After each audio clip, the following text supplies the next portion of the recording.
Good morning, Mitchell Middle. I am back to read some more of Sigmund Brouwer's Tin Soldier. Last time when we left off, they were on a road trip to Atlanta to try to find some answers. Um, Webb's grandfather had been a spy and he wanted to know whether he turned out to be a traitor, and Lee wanted to have find out who had burned down his house. So now we are starting chapter 11, so let's see what happens next. The next morning at 7, Webb was sitting in a booth at a breakfast restaurant across the street from the Atlanta motel where Lee had paid for 2 rooms the night before. This was a new day. Webb had changed his Blue Bombers t-shirt to his Calgary Stampeders, ionic white galloping horse against a red black background. 6 for 13 in Grey Cup appearances. If you wanted to see a beautiful city, you had to check out Calgary. Rocky Mountains for a backdrop, wide open plains spread out in front, home of Canada's Sports Hall of Fame. Webb held his iPhone at arm's length and smiled and took a selfie. His mom knew that he was in the States, just not all the things he was doing. There's proof of a generation that thinks it's important, Lee said. The world revolves around you guys, right? Or proof that every morning I email a new photo to my mom, Webb said. Subject heading, Smile of the Day. That way she knows I'm thinking about her and that I love her. Don't I feel like a pompous ass, Lee said. Give your mom my best. Webb bent over his phone to compose the email and attached the new photo. It would be the usual email, telling her that everything was great and that he missed her. No sense making her worry when she was so far away. That's when someone slid a pile of $20 bills onto the table and sat down at their booth. The man was in paint-splattered jeans and an old work shirt. Webb had seen him pull up in an old pickup with a sign on its door, Johnson Renovating. Don't want the money from you, the man said to Lee. Be nice if you answered some questions, but if you don't, I'm fine with that too. I'll tell you what you want either way. The Purple Heart of yours gives you as much credit as you need with me. Lee left the money where it was. I'm taking you away from work. You should be compensated for it. The man's name was Marcus Johnson, and he was a few years younger than Lee. He had a goatee, and his nose looked like it had been flattened by punches a few times. His skin was ebony black, and the wrinkles around his eyes showed that he laughed plenty. I'll just get to the job site late and stay a little later, Marcus said. You're not paying me to help, and I hope I've made that clear. The waitress stopped at the table. She was mid-20s. Her hair was in cornrows. She held a pencil and a pad, and her fingernails were clipped short. No rings. Normally, Webb didn't give much thought to skin color, but it occurred to him that he was the only white person in the restaurant. White? He decided he preferred that to calling himself Caucasian. Put him in Lee's camp when it came to color definitions, although it'd be nice to live in a world where all that mattered was the shared color of blood. You have kids? Lee asked the waitress. Friendly. She put a hand on her hip, cocked her head, and said, What kind of way is that to order breakfast? 2 eggs over easy. Pancakes? Bacon? Lee said. You have kids? Humor me. She wrote the order down, looked up, and said, 2 boys, 5 and 3. Best thing that happened to me. Any other questions? Lee shook his head. Nope. Webb ordered the same thing as Lee. Marcus chose an omelet. Notice her fingernails? Lee asked Marcus. Marcus shrugged. Webb, Lee said. Clipped short, Webb answered. That's what I saw too, Lee said. She's working hard, doesn't spend money on fingernails. Some places I go, women have long, curving nails with artwork on glossy paint. Takes money to maintain. Nails that long and beautiful, you make sure they don't get chipped.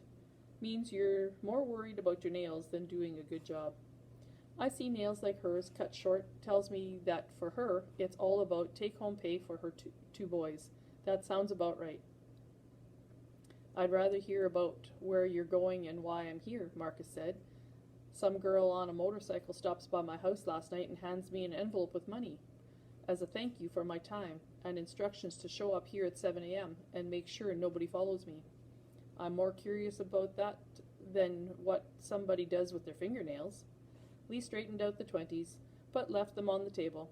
If you don't take this cash, we should leave it as a tip for her, knowing it's probably going to be used for her 2 little boys and not for painting fingernails. That way, we both get to feel good about helping her, and I won't feel like I put you in harm's way without making it worth your while. Harm's way? Marcus asked. You got a call from Michael Durant, right? Right. I'm trying to establish the chain of people who were involved in the questions I asked. He's a friend from way back to my time in Nam. I asked him if he had any connections to help get information. He named you. That makes you second in the chain. I'd like to know the next link after you.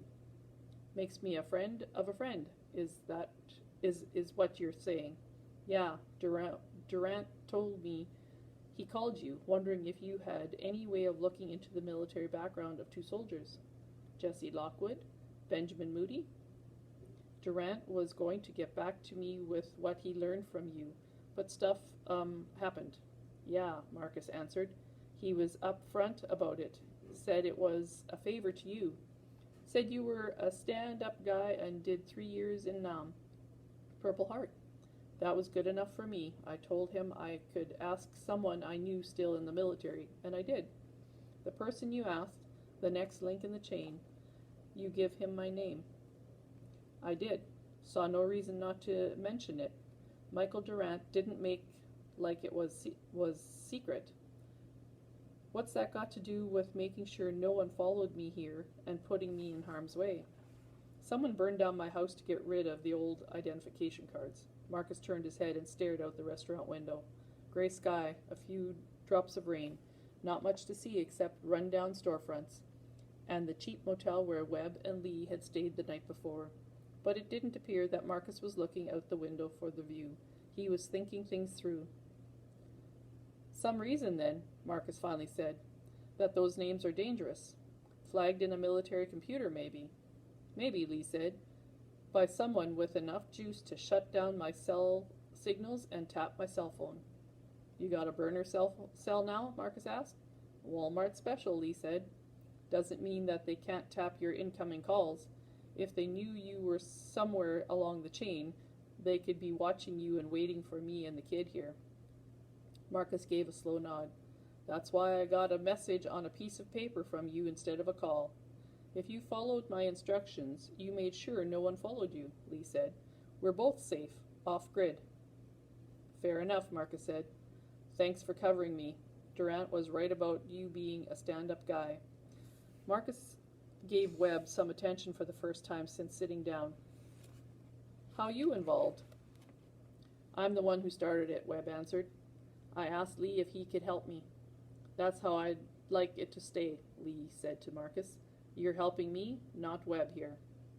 Message received, loud and clear, Marcus said. I'm in front of you now. What questions you have? Same ones that Michael Durant had for you first time around, except for a different reason. If I know your contact, maybe I can track down who wanted my house burned. Also, it would help if you gave me any information on the 2 names, Lockwood and Moody. First answer, I called General Sutton. I knew him long before he was an Air Force general. He told me he had to make a call to D.C., to his contact there. As in Washington, D.C., Webb guessed? You have the name of the D.C. contact, Lee asked. I can get it from Sutton and pass it along to you as soon as I find out. Thanks, Lee said. Second answer. Marcus nodded. Jesse Lockwood. 198th Infantry Delta Company, 2nd Platoon.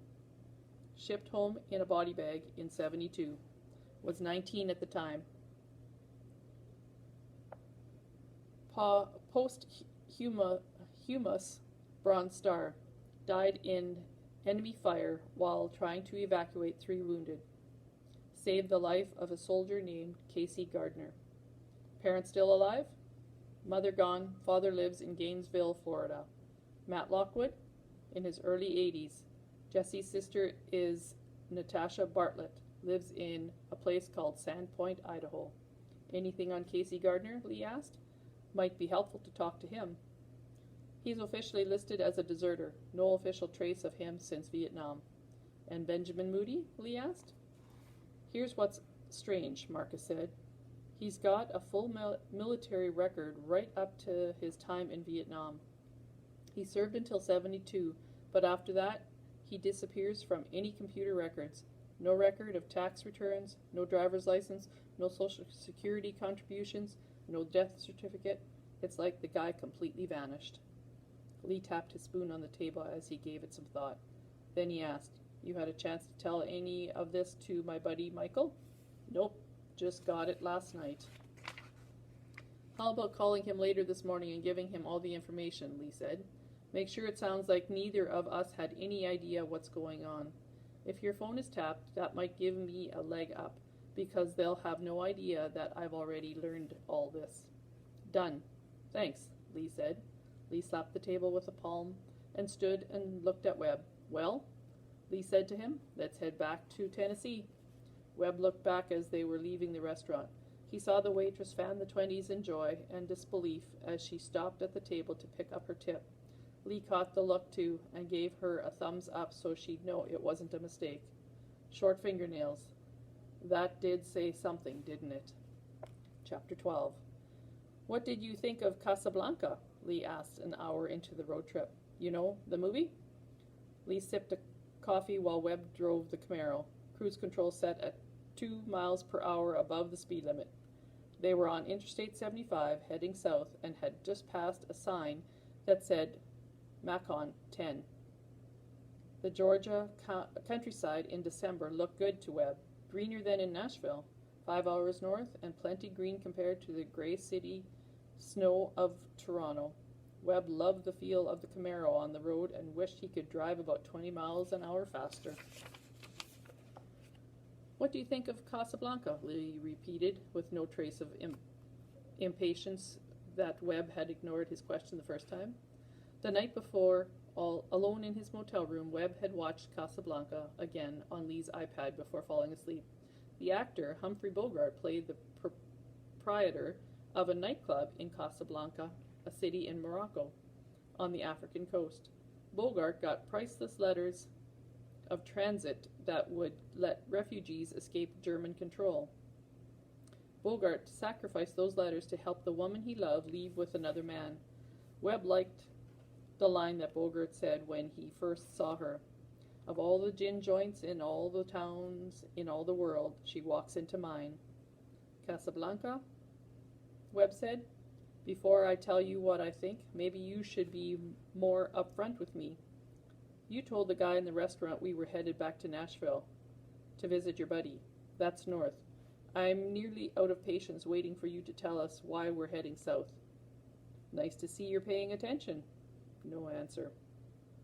I told him we were headed to Nashville in case he was reporting back to our boogeyman. That gives us extra time before they find us. So where are we going? Webb asked. Maybe you haven't noticed, but there are 2 of us in this car. Gainesville, to visit Jesse Lockwood's father. Might as well see what we can learn from him. Who knows, maybe that's not even his son's photo on the ID card. While you were putting gas in the car, I called Roy Hawkins. He texted me Lockwood's address a few minutes ago. Nice of you to keep me informed, Webb said. Like I did for you when you wanted full disclosure about the identification cards and my grandfather. Trust is something I don't do easily, Lee said. I'd apologize, but it would be insincere. So that's how it is. I answer your questions, but you play Mr. Clam for me. All I asked was if you liked Casablanca. And that is the end of today's reading. Join me again for the next reading of Tin Soldier by Sigmund Brouwer.